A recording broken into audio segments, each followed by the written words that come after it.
Ambas veces, nadie pudo prever el día en que Sidney Jaff desaparecería. No solo una vez, sino dos. La primera fue física, la segunda, casi metafísica. Ambas dejarían cicatrices profundas entre dos países y harían que su nombre resonara durante décadas en salas de tribunal, pasillos diplomáticos y noches mal dormidas de ministros, jueces y agentes de la ley. El año era 1983 y las calles heladas de Toronto ocultaban más que tráfico y edificios de vidrio. Ocultaban a un hombre que cargaba secretos y tal vez pecados. Sidney Jaff no era un criminal común, inteligente, articulado, impulsado por la ambición. Dicen que hombres como él crean fortuna rápidamente y caen aún más rápido. Fraude inmobiliario, millones evaporados, compradores engañados. Esa era la superficie de la historia. Pero detrás había algo mayor, algo que nadie logró probar. Algo que puso a dos países enteros en ruta de colisión. En una noche nublada, Sidney salió de casa para comprar cigarrillos. Nunca regresó. Al principio nadie sospechó. Su esposa pensó que podría estar en un pub, leyendo el periódico o discutiendo política con extraños. Le gustaba eso. Pero cuando el sol salió y la cama seguía fría, el pánico se instaló. Operaciones policiales fueron activadas, llamadas internacionales, presión, y entonces la verdad emergió, brutal e increíble. Jaffe había sido capturado en suelo canadiense por cazarrecompensas estadounidenses. No había orden judicial, no había extradición oficial. Solo hombres, armas y una misión: llevarlo a la fuerza de vuelta a Florida. Un secuestro transfronterizo, casi un acto de guerra silenciosa.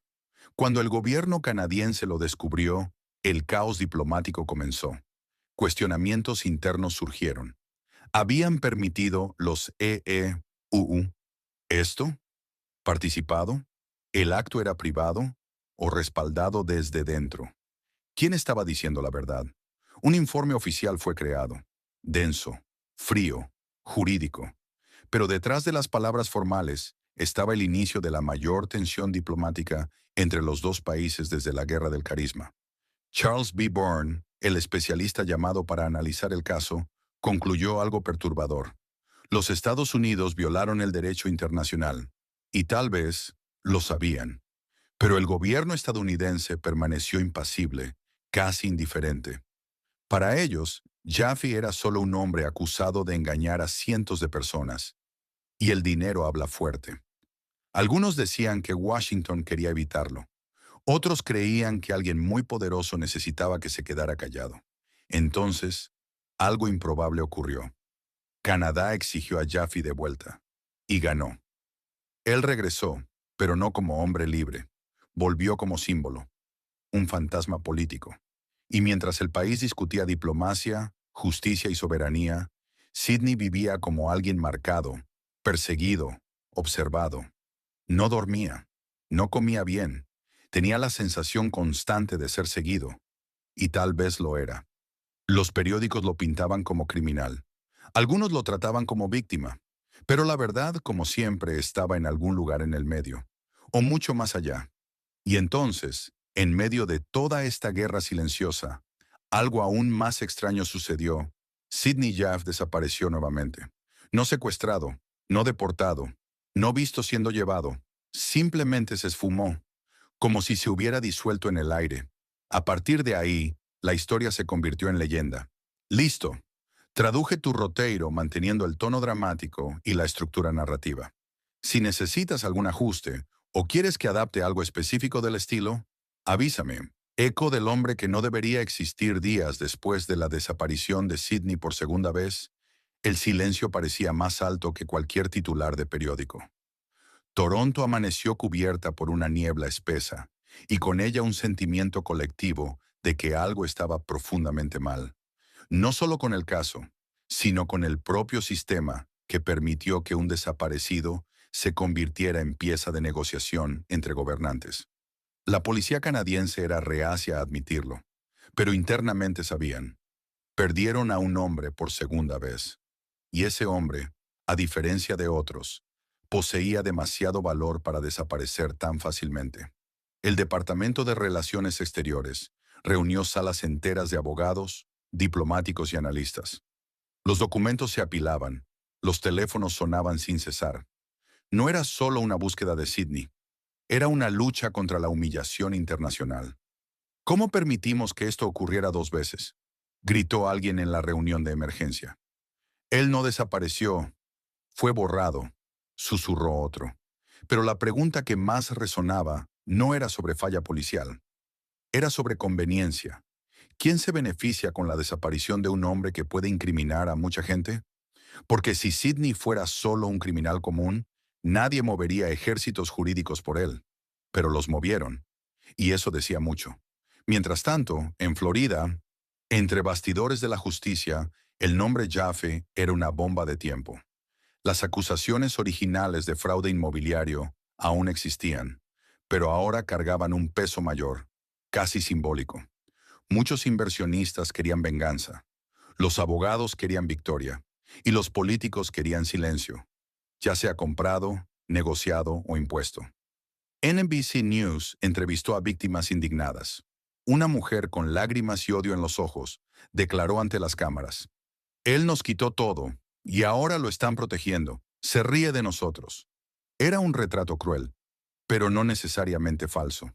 Nadie sabía con certeza hasta dónde llegaban los esquemas de Sidney. Tal vez ni él mismo. Y cuando el secretario de Estado de EENU, George Shultz, se involucró personalmente, el caso se incendió. El gobierno estadounidense exigía la liberación de Jaffe. Canadá se ofendía. Florida ignoraba. Era un tablero de ajedrez con demasiadas piezas y pocas reglas. ¿Justicia o teatro político? La extradición de Sidney se convirtió en novela. Un juego de blufes, cartas escondidas e intereses que nadie declaraba públicamente. Diplomáticos canadienses afirmaban que cazarrecompensas estadounidenses actuaron con apoyo interno. Florida negaba. Washington observaba en silencio. Y el pueblo en ambos países comenzaba a pensar que ya no se trataba de justicia, sino de posesión. ¿Quién tenía derecho al hombre que huyó? ¿Quién tenía la culpa de su captura? Y más importante, ¿quién tenía miedo de lo que él podría revelar? En discursos oficiales todos negaban conspiraciones. En los pasillos oscuros del poder, nadie dudaba de ellas. Clase de tribunal, donde la verdad muere lentamente. Cuando los cazarrecompensas fueron juzgados, algo inquietante sucedió. Alegaron que no actuaron solos. Dijeron haber recibido datos oficiales, dirección, instrucciones, que Florida lo sabía, tal vez lo incentivó. Y por primera vez, el tribunal tembló. Keir y Johnson lucharon para evitar la extradición. Argumentaron que solo hacían un trabajo. Pero las leyes internacionales no funcionan como contratos de prisión privada. El juez rechazó. Serían juzgados. Y mientras tanto, Sidney también respondía a acusaciones. Fraude, perjurio, ocultación de patrimonio. En cada audiencia surgía un nuevo detalle, una nueva contradicción. El juez Diseco, irritado, llegó a decir: "La evasiva tiene límite. Mi tribunal no tolera teatro".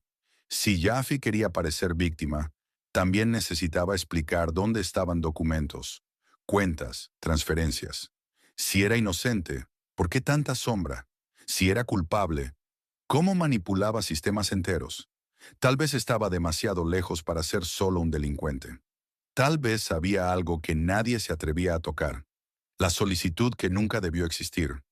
En 1985, Sidney Jaffe debía presentarse a un nuevo juicio. Las cortes estadounidenses estaban listas. La prensa esperaba. Los inversionistas exigían resurrección del caso. Pero un documento lo cambió todo. El gobierno canadiense envió carta formal diciendo: "No vayas. Te necesitamos aquí". Y Jaffe obedeció. El día exacto del juicio, su silla en el tribunal estaba vacía. La defensa entregó la carta. Y el juez Sanders, furioso, decretó arresto y pérdida de fianza. Pero no había acusado. No había paradero. Y así, ante dos naciones, Sidney Jaffe se convirtió oficialmente en un desaparecido sin cuerpo.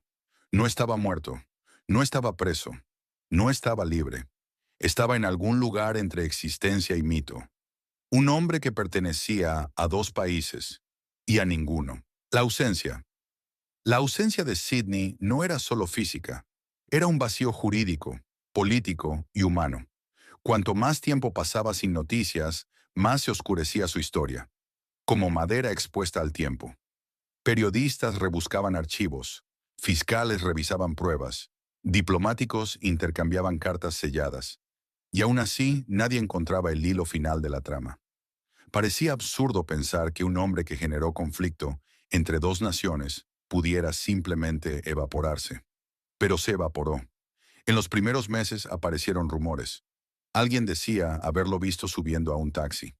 Otro alegó haber escuchado su voz en un bar del suburbio. Un tercero juraba que estaba escondido en Ottawa, protegido por el gobierno como arma diplomática. Ninguna prueba, solo sombras, como si Jaff se hubiera transformado en el propio concepto de desaparición. Teorías, hipótesis, verdades rotas. Con el tiempo, tres teorías principales dominaron el caso. La fuga perfecta. Algunos investigadores creían que Sidney lo planeó todo, que usó la fricción entre Air, TUIU y Canadá como cortina de humo, que cultivó el caos para desaparecer sin castigo, que nunca fue víctima, solo un prodigio de la manipulación. Según esta teoría, Jaffe habría creado múltiples identidades, transferido capital a cuentas internacionales y huido con riqueza suficiente para comprar silencio. Un fantasma cómodo en algún lugar del Caribe, tal vez. Pero esta visión tenía fallas. Nadie encontró el dinero desaparecido. Nadie comprobó nuevos pasaportes. Nadie rastreó movimientos financieros después de la desaparición. ¿Cómo un hombre acusado de defraudar millones desaparece sin dejar un rastro bancario siquiera? El silenciamiento. La segunda teoría era más oscura y más temida en las conversaciones cerradas. Decía que Sidney sabía demasiado, sobre políticos, sobre negocios inmobiliarios lavando dinero, sobre acuerdos entre empresas y autoridades, sobre nombres lo suficientemente grandes como para que una muerte valga más que un juicio. Según este punto de vista, Jaffe habría sido borrado no por el Estado, sino por personas detrás de él. No para justicia, sino para protección. Vivo o muerto, Jaffe era demasiado peligroso para existir. Frase encontrada en el diario no autenticado de un exabogado del caso. Nada confirmado, pero el silencio de ciertas autoridades alimentaba la hipótesis, y el miedo crecía. La tercera teoría. La tercera teoría, la más absurda y al mismo tiempo la más fascinante, decía que Sidney fue protegido por el propio Canadá, ni como héroe, ni como criminal, sino como triunfo político. Un desaparecido vivo, un archivo respirante, alguien que podía ser devuelto o expuesto cuando conviniera. Una moneda humana guardada en algún lugar que el pueblo jamás vería. Hay quienes dicen que existieron casas seguras, documentos sin sello, caminos rurales recorridos de madrugada por autos que no aparecen en los registros. Pero estos relatos siempre venían de alguien que escuchó de alguien. Nada sólido, nada definitivo. La carta que nunca debió ser abierta. 2 años después de la desaparición, una caja de documentos fue encontrada en el sótano de un abogado jubilado. Dentro de ella, informes, cartas, anotaciones y, lo más extraño, un sobre sellado con el nombre S. Jaffe escrito a mano, nunca confirmado oficialmente. Pero el contenido se filtró. Decía, si esta carta llega a las manos equivocadas, yo nunca existí. Había coordenadas, números de cuenta, fechas, horarios, nada reconocidamente real, todo profundamente verosímil. Y una única frase final: no me busquen, no me encuentren. Un testigo inesperado. En 1994, casi una década después de la desaparición, un pescador afirmó haber visto a un hombre idéntico a Jaffe en un muelle abandonado en la costa del lago Ontario. Él describió: tenía mirada de quien vio demasiado. Caminaba despacio como quien carga peso que nadie más ve. Vestía abrigo gastado, pero hablaba como alguien que ya comandó salas enteras. El pescador intentó acercarse. El hombre se volteó solo por un segundo y sonrió. No de felicidad, sino de reconocimiento, como si supiera que estaba siendo encontrado, y aún así no le importara. Cuando el pescador parpadeó, El hombre desapareció por tercera vez. Ninguna cámara, ningún registro, solo memoria. Un desaparecido eterno. Hoy, décadas después, el nombre Sidney Jaff aún divide a especialistas. Algunos lo llaman estafador genial, otros lo llaman víctima geopolítica. Pero la verdad nunca fue propiedad de nadie. Y tal vez esa sea la razón de la fascinación. Sidney no desapareció. Él permanece, no en carne, sino en duda. Y la duda, cuando es alimentada por el silencio, nunca muere. Su caso está en archivos oficiales, en libros de derecho internacional, en periódicos antiguos amarillentos.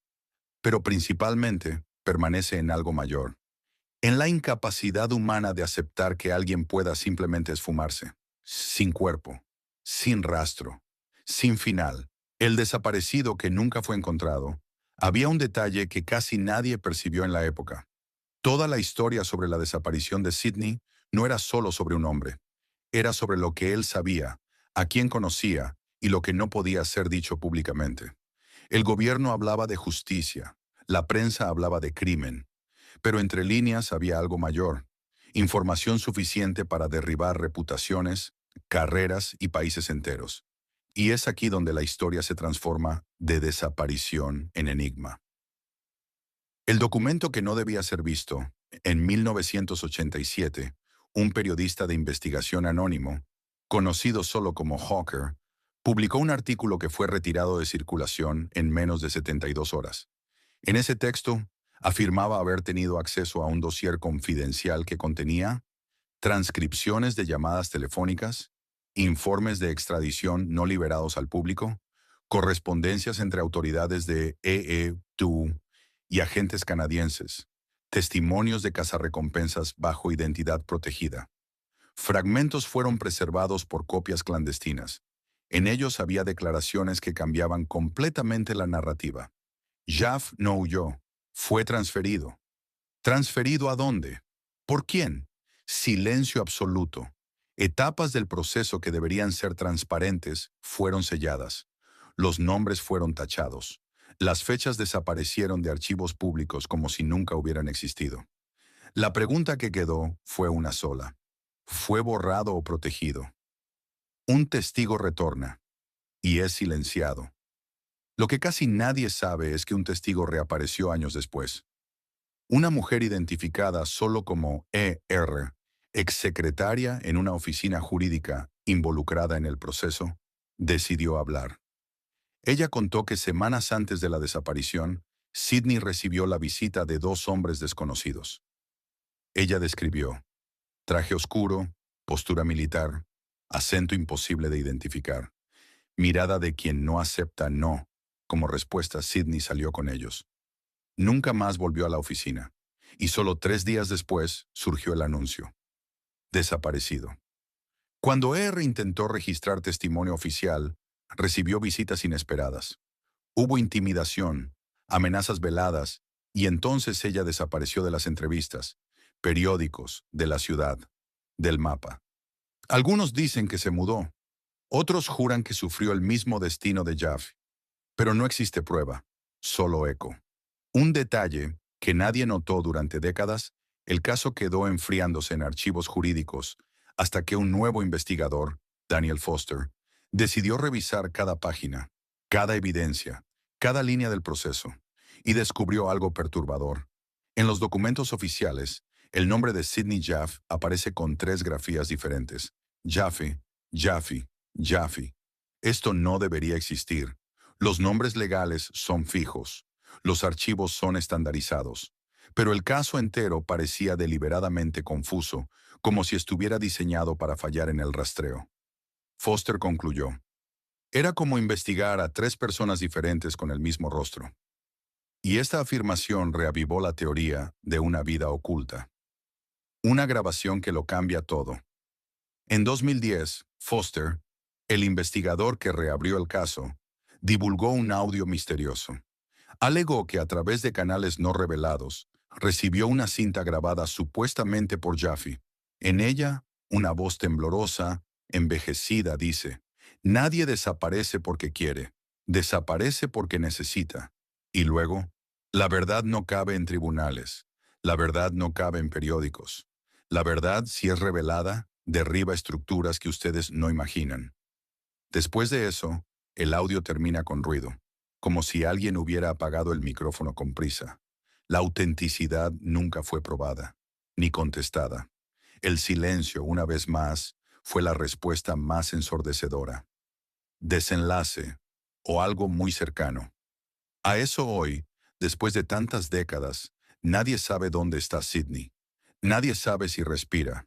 Nadie sabe si fue protegido o borrado. Lo que sabemos es, incomodó demasiado poder. Amenazó estructuras demasiado grandes. Desapareció de forma demasiado perfecta. Y cuando una desaparición es perfecta, solo existen dos posibilidades. El hombre murió. El hombre fue escondido. Y tal vez la verdad jamás sea revelada. Porque a veces el desaparecido no es el cuerpo que falta. Es la verdad entera que nadie tiene coraje de exponer. Jaffe no desapareció. Fue removido del mundo visible, no por la noche, sino por la información. Y toda persona que se acerca demasiado, desaparece junto. El desenlace. La lluvia caía fina sobre la ciudad cuando el reloj marcó las 3:47 de la madrugada. Nadie más lo buscaba. Ningún cartel nuevo fue pegado. Ninguna pregunta fue rehecha. Era como si el desaparecido, Daniel Carvalho, se hubiera evaporado en el aire, sin testigos, sin rastros, sin destino. Pero esa noche, algo cambió. El timbre de la familia sonó después de meses en silencio. 3 toques lentos, idénticos a los que Daniel hacía cuando llegaba tarde y no quería despertar a nadie. La madre, pálida y temblando, avanzó hasta la puerta. Las manos sudaban. Giró la manija. Nada. Solo el pasillo vacío, iluminado por una luz amarillenta y débil. Pero allí, en el suelo, un sobre, sin remitente, sin estampilla. Solo una frase escrita con caligrafía temblorosa. ¿Realmente quieren saber la verdad? El padre abrió el sobre con manos frías. Allá dentro, una única fotografía. Daniel, vivo, en un lugar desconocido, los ojos hundidos, como quien vio más de lo debido. Detrás de él sombras borrosas, personas sin rostro y una marca negra en el cuello, como un símbolo. En la parte de atrás de la foto, otro mensaje. Intenté volver. Ellos no dejan. El silencio en esa casa pesó como piedra. La madre cayó en el sofá, sollozando. El padre recorrió el lugar inquieto, como un animal enjaulado. No sabían si aquello era esperanza o tormento. Fue cuando todas las luces de la casa parpadearon. 1, 2, 3 veces. Y entonces se apagaron. Del pasillo vino un sonido. Pasos. Lentos. Arrastrados. El padre llamó el nombre de su hijo con la voz quebrada. ¿Daniel? Nada respondió. Solo el eco. Las luces volvieron. Pero algo estaba diferente. La puerta de la cocina se abrió sola. Y allí, en el suelo frío, otro sobre. Esta vez con algo dentro. Un pedazo de tela. Una parte de la camiseta que Daniel vestía el día en que desapareció, con el olor familiar de suavizante, pero húmeda, como si hubiera sido retirada del agua hace pocos minutos. Dentro de él, una última nota. Estoy cerca, pero ustedes necesitan decidir si quieren encontrarme o dejar que continúe donde el silencio es eterno. La familia lloró mezclada entre esperanza y terror. Ya no era más una desaparición, era una invitación, un ultimátum. En la mañana siguiente, la foto desapareció. La tela se esfumó. Nadie más tocó a la puerta. Pero todas las madrugadas, siempre a la misma hora, 3:47, 3 toques silenciosos resuenan en la casa. Ya no abren más. No responden. Porque ahora ya entendieron. Daniel no está solo perdido. Está atrapado entre el lugar donde desapareció y el lugar donde nunca debió haber sido encontrado. Y tal vez, solo tal vez, el verdadero misterio nunca fue hacia dónde fue, sino por qué alguien decidió traerlo de vuelta. Fin. Pero deja preguntas abiertas, teorías, miedo y curiosidad.